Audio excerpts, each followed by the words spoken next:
Bukan gue bilang gak kerja, tapi belum ada hasilnya. Maksud gue tuh tunggu dulu, jangan kecepetan main survei-surveiannya gitu loh. Sepertinya Pak Presiden perlu segera melakukan reshuffle habis-habisan.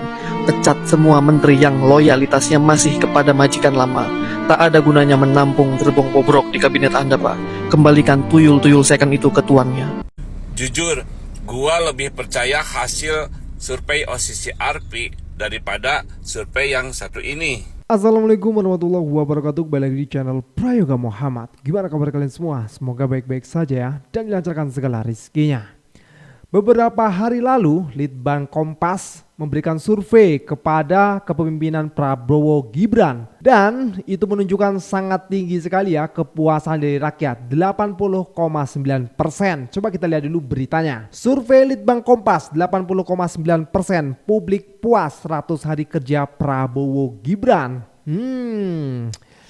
Ini banyak yang bertanya-tanya nih, kok tinggi sekali gitu ya, sedangkan banyak sekali di bawahnya itu seperti para menteri yang blunder ya kan. Banyak juga program dari Pak Prabowo yang masih belum berjalan. Terus dari sisi hukum juga ya masih seperti itu. Tapi ya oke, kita lihat dulu kayak mana ini kok bisa terjadi seperti ini. Survei periodik melalui wawancara tatap muka diselenggarakan Litbang Kompas pada 4-10 Januari 2025. Sebanyak 1.000 responden dipilih secara acak menggunakan metode pencuplikan sistematis bertingkat di 38 provinsi Indonesia. Tingkat kepercayaan 95%, margin of error kurang lebih 3,10%. Penarikan simpel dilakukan secara acak sederhana.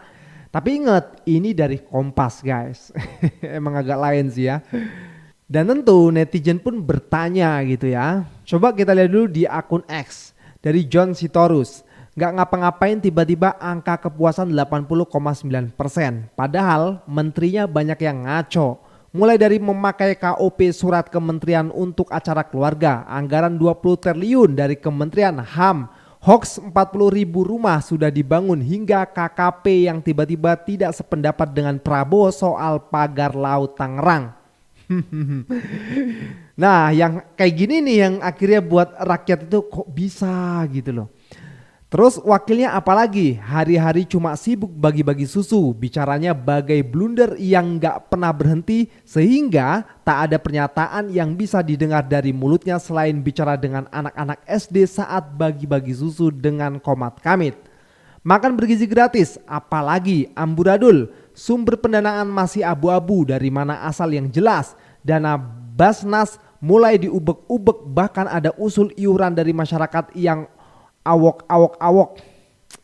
Prabowo tanda tanya lagi kontroversial soal memaafkan koruptor dengan membebaskan tuntutan hukum asal uang korupsinya dikembalikan. Ini jelas sikap yang anti pemberantasan korupsi. Juga dengan wacana memilih kepala daerah lewat DPRD, makin ngaco lagi kualitas demokrasi kita. Terkubur malah. Hasil tidak ada, pelaksanaan berantakan, kabinet serampangan. Jadi atas dasar apa 80,9% itu?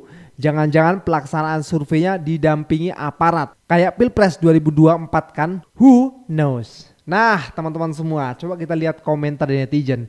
Kalau diperhatikan bener juga ya tweetan dari Bung John Sitorus ya. Nganu lah, ini di sini survei Litbang Kompas, sering dapat bansos jadi alasan puas terhadap pemerintah. Ini gimana ini? Sungguh motivasi yang memprihatinkan, kita yang bodoh ternyata. Asik. Dan hasil ini dipercayai oleh para pemuja Fufafa, sementara hasil OCCRP mereka ingkari. Bener juga ini guys. 73% responden puas atas pembangunan infrastruktur, padahal saat survei belum ada proyek infrastruktur yang diremiskan Prabowo. Yang ditanya janji-janji kampanye, 80% jawab puas. Seperti orang yang baru nonton iklan mie di TV ditanya rasanya. Bener juga ya. Tapi ini masih menjadi pertanyaan yang sangat besar ya guys. Oke teman-teman semua, kita lihat dulu videonya. Nah kan, santai bro, santai. Ini baru permulaan. Kira-kira ntar pertengahan tahun itu pas habis ujian semester, ada lagi survei soal manfaat MBG. 100% anak-anak puas dengan program MBG. Nilai akademik anak-anak naik berkat MBG. Meskipun di rumah pelang-pelong, ngeslot, riwayat aktivitas di sosmed di TikTok jauh lebih dominan ketimbang belajar, nontonnya pargoy, tawuran, bokeh, ngeslot. Tapi kan yang penting survei, karena bagi kaum 58 yang mereka anggap fakta adalah survei. Apa itu? Termul kualitas super sedang mengetik kabur. 100 hari Presiden Prabowo diwarnai pembangkangan pembantunya. Menteri KKP Wahyu Trenggono menentang keputusan TNI Angkatan Laut yang melakukan pencabutan pagar laut. Padahal sudah jelas prajurit bertindak atas perintah Presiden. Lantas Pak Treng ini berbicara mewakili siapa? Kepada siapa sesungguhnya Anda berpihak? Kok berani-beraninya melawan garis komando Panglima tertinggi? Apakah Anda masih bertuan kepada Mulyono sang penghancur bangsa? Sepertinya Pak Presiden perlu segera melakukan reshuffle habis-habisan. Pecat semua menteri yang loyalitasnya masih kepada majikan lama. Tak ada gunanya menampung gerbong bobrok di kabinet Anda, Pak. Kembalikan tuyul-tuyul second itu ke tuannya. Salam logika. Gua nggak tahu ya dari mana datangnya 80,9% yang menyatakan kepuasan terhadap pemerintahan 100 hari pertama Pak Prabowo Gibran. Gua pribadi sih merasakan 100 hari pertama Pak Prabowo ini masih belum ada perubahan yang signifikan, terutama di bidang korupsi. Jujur, gua lebih percaya hasil survei OCCRP daripada survei yang satu ini. Namun ada pernyataan yang menarik dari Pak Jokowi yang bilang bahwa kepuasan masyarakat terhadap Pak Prabowo yang tinggi ini ada andil dirinya di dalamnya. Karena selama ini dia walaupun sudah pensiun jadi presiden, masih rajin turun dan menemui rakyat katanya. Kali ini gua dukung pernyataan Pak Jokowi.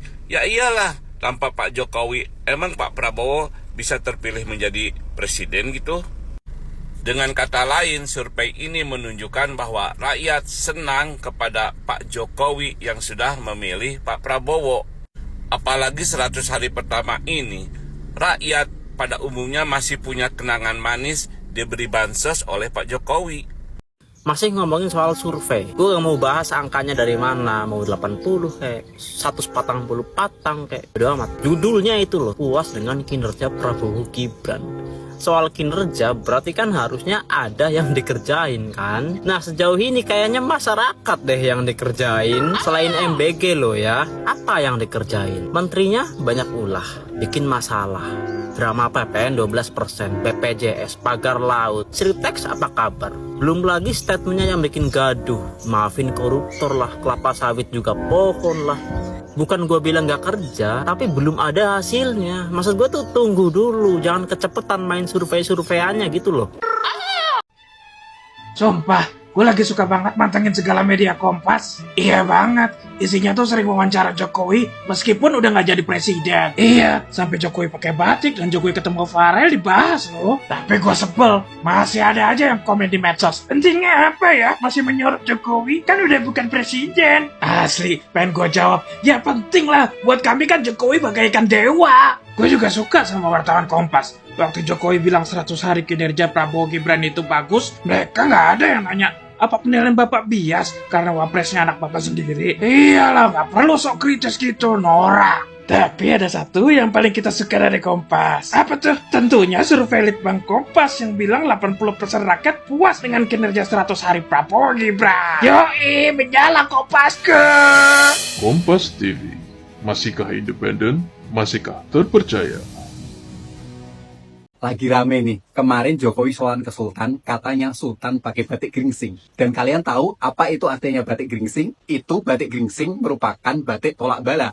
Kalau kita search di Google, penggunaan batik geringsing ini adalah sebagai doa atau harapan agar terhindar dari pengaruh buruk. Seru juga ini, gimana kalau menurut kalian? Gue baru aja melihat salah satu video dari seorang profesor yang mengatakan bahwa program makan bergizi gratis merupakan penghinaan terhadap bangsa Indonesia. Dan jujur, gue kurang setuju sama statement yang disampaikan oleh seorang profesor ini. Kalau dibilang program makan bergizi gratis itu bukan satu-satunya program yang harusnya jadi prioritas, itu gue setuju. Karena peningkatan kualitas pendidikan kita juga penting untuk kemajuan negara ini. Kenapa gue bilang gue kurang setuju? Karena di negara-negara besar sekalipun, negara-negara yang maju, program makan bergizi gratis itu juga mereka terapkan dan itu berhasil. Ya karena menurut gue itu merupakan melakukan investasi jangka panjang untuk meratakan SDM kita supaya SDM kita tuh sama-sama unggul gitu. Makanya dibuatlah program makan bergizi gratis biar mereka tuh gizinya sama dan terkendali. Jadi nggak jadi ketimpangan tuh antara yang kaya sama yang miskin. Yang kaya dan miskin sama-sama dapat makan bergizi gratis, yang itu impactnya bagus untuk kemajuan pola pikir SDM kita nantinya. Jadi menurut gua statement yang mengatakan kalau itu sebuah penghinaan nggak masuk akal aja gitu loh. Dan menurut gua itu sebuah langkah dari pemerintah yang fair untuk menyelamatkan atau menyeimbangkan penerus-penerus bangsa nantinya.